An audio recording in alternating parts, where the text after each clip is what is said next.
आज ही Doubtnut app download करें। Doubtnut पर होगा अब आपके सभी मैथ्स, केमिस्ट्री, फिजिक्स और बायोलॉजी डाउट्स का सफाया।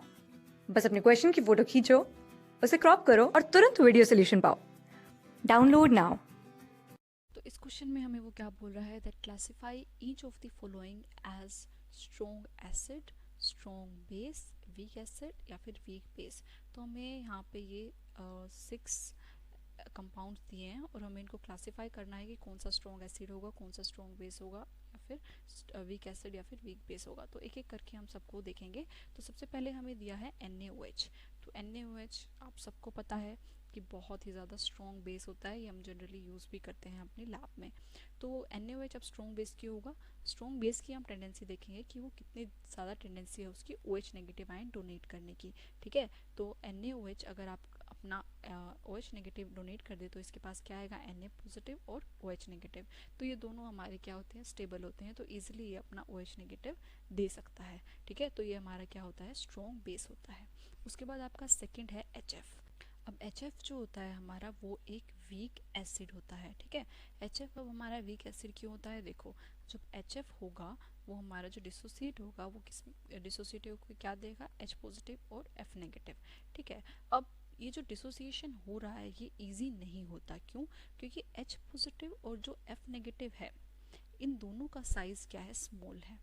ठीक है, और दोनों का साइज स्मॉल है और दोनों के बीच में जो इलेक्ट्रोनेगेटिविटी डिफरेंस है वो भी बहुत ज़्यादा है। क्या? Large electronegativity difference. इसलिए जो इन दोनों का बॉन्ड होता है ये बहुत ही ज़्यादा स्ट्रॉन्ग बॉन्ड होता है। ठीक है, और इस स्ट्रॉन्ग बॉन्ड होने की वजह से इस बॉन्ड को तोड़ना बहुत ही मुश्किल होता है। तो ये H पॉजिटिव अपना इजीली नहीं देता, तो इसलिए जो HF होता है वो आपका क्या होता है, वीक एसिड होता है। ठीक है, उसके बाद थर्ड हमें देखते हैं, हमें क्या दिया है, NH4 पॉजिटिव।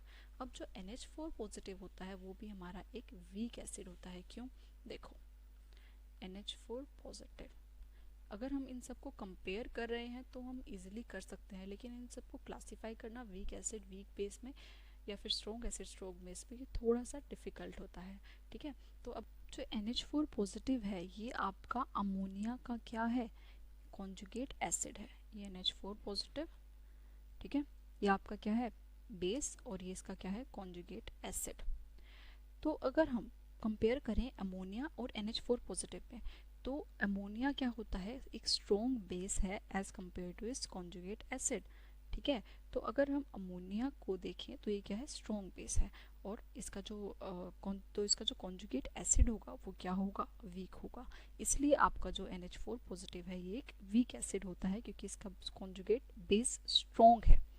ठीक है, उसके बाद अगर हम बात करें फोर्थ, जैसे अब हमें दिया है अमोनिया ही, अब अगर हम अमोनिया को अलग से देख रहे हैं तो हम अमोनिया को कंसिडर करते हैं वीक बेस। ठीक ठीक है, तो अब हम अमोनिया को वीक बेस कैसे कंसिडर कर रहे हैं, देखो जब हम अमोनिया को वाटर में डिसोल्व करते हैं तो ये हार्डली 1% डिसोल्व होता है सिर्फ, मतलब डिसोसिएट होता है NH4 पॉजिटिव आयंस में और OH नेगेटिव आयंस में। तो जो इसका जो डिसोसिएशन है, मतलब ये जो H पॉजिटिव आयन को एक्सेप्ट करता है ये बहुत ही धीरे करता है, मतलब सिर्फ 1% डिसोसिएशन होता है। तो इसका मतलब NH3 जो है वो एक वीक बेस है। ठीक है, क्योंकि ये H पॉजिटिव को इजीली एक्सेप्ट नहीं कर रहा, तो ये क्या होगा, आपका एक वीक बेस होगा। अब अगर हम बात करें कि यहाँ पे तो मैंने इसको बोल दिया कि NH3 वीक बेस होगा और यहाँ पे हमने NH3 को बोल दिया ये स्ट्रॉन्ग बेस होगा। तो बेसिकली जो NH3 होता है ना ही ज़्यादा स्ट्रॉन्ग हो, ये ज़्यादा स्ट्रॉन्ग बेस नहीं होता, ना ही ज़्यादा वीक होता है। अगर हम NH3 की हमारी Kb की वैल्यू की बात करें तो NH3 की Kb की वैल्यू कुछ 1.8 इंटू 10⁻⁵ होती है। ठीक है, तो इसका मतलब ये इतना ज़्यादा स्ट्रॉन्ग बेस नहीं है। लेकिन अगर हम अमोनिया की K की बात करें जो कि इसका डिसोसिएशन कांस्टेंट होता है, इसकी वैल्यू हमारे पास कुछ होती है 5.56 इंटू 10⁻⁻10। तो ये है हमारी अमोनिया की Kb की वैल्यू और ये है हमारी अमोनियम की K की वैल्यू। ठीक है, तो अगर हम इन दोनों वैल्यूज को कंपेयर करें तो जो NH4 पॉजिटिव की वैल्यू है ये बहुत कम है, इसका मतलब अमोनियम आयन जो है वो आपका क्या है, एक वीक एसिड है एज कम्पेयर टू अमोनिया। तो जब हम इनको कंपेयर कर रहे हैं ऐसे करके कॉन्जुगेट की टर्म्स में, तो हम बोल सकते हैं कि ये वीक एसिड होगा और ये एक स्ट्रॉन्ग बेस होगा as compare to ammonium ion. ठीक है, लेकिन हम जनरली अपने अमोनिया की बात करें तो जनरली जो होता है, एक वीक बेस होता है। देखो जो आपकी NaOH है उसकी Ka की वैल्यू क्या होती है, उसकी Ka की वैल्यू होती है 10⁻20, ठीक है। तो अब इन दोनों वैल्यूज़ को अगर आप कंपेयर करो, सॉरी Kb की वैल्यू, इन दोनों की Kb की वैल्यूज़ को हम कंपेयर करें तो ये वैल्यू बहुत ज़्यादा है और ये एक स्ट्रॉन्ग बेस है, ठीक है। तो अगर इन दोनों Kb की वैल्यूज़ को कंपेयर करो तो हम बोल सकते हैं कि जो अमोनिया है वो क्या है, एक वीक एसिड है, ठीक है। तो अमोनिया क्या होगा, एक वीक एसिड होगा, ठीक है। तो अब हम बात करते हैं अपना नेक्स्ट हमारा है F नेगेटिव और उसके बाद है Hi। तो बात करते हैं F नेगेटिव की। अब F नेगेटिव क्या है, बहुत ही ज़्यादा इलेक्ट्रोनेगेटिव एलिमेंट है ना F नेगेटिव। जो F नेगेटिव होता है ये हमारा एक स्ट्रॉन्ग बेस होता है, ठीक है। तो इससे पहले हमने देखा HF हमारा क्या था, HF हमारा एक वीक एसिड था क्योंकि ये अपना H पॉजिटिव को इजीली डोनेट नहीं करता। अब F नेगेटिव जो है वो एक स्ट्रॉन्ग एसिड है क्योंकि आपका जो F नेगेटिव है वो इजीली H पॉजिटिव को एक्सेप्ट करके हमारा HF आयन दे देता है, सॉरी HF मॉलिक्यूल दे देता है, ठीक है। क्योंकि इन दोनों की इलेक्ट्रोनेगेटिविटी में बहुत ज़्यादा डिफरेंस है और इन दोनों का जो साइज़ है वो थोड़ा सा सेम होता है, ज़्यादा कंपेरेबल होता है। और अगर हम F नेगेटिव की बात करें तो आपका जो फ्लोरीन है इसका साइज़ जो होता है वो बहुत ज़्यादा स्मॉल होता है, ठीक है। स्मॉल साइज़ की वजह से जो नेगेटिव चार्ज है इसको संभाल नहीं पाता, इसके ऊपर मतलब साइज़ तो छोटा सा और नेगेटिव साइज़ का भार बहुत ज़्यादा हो जाता है, तो इसको संभाल नहीं पाता, थोड़ा सा अनस्टेबल होता है, ठीक है। इसलिए H पॉजिटिव के साथ रिएक्ट करके HF की फॉर्म में रहना ज़्यादा पसंद करता है। तो आपका जो F नेगेटिव हो गया वो क्या हो गया, एक स्ट्रॉन्ग बेस हो गया, ठीक है। उसके बाद हम बात करते हैं अपने 6 की जो कि है हमारा HI।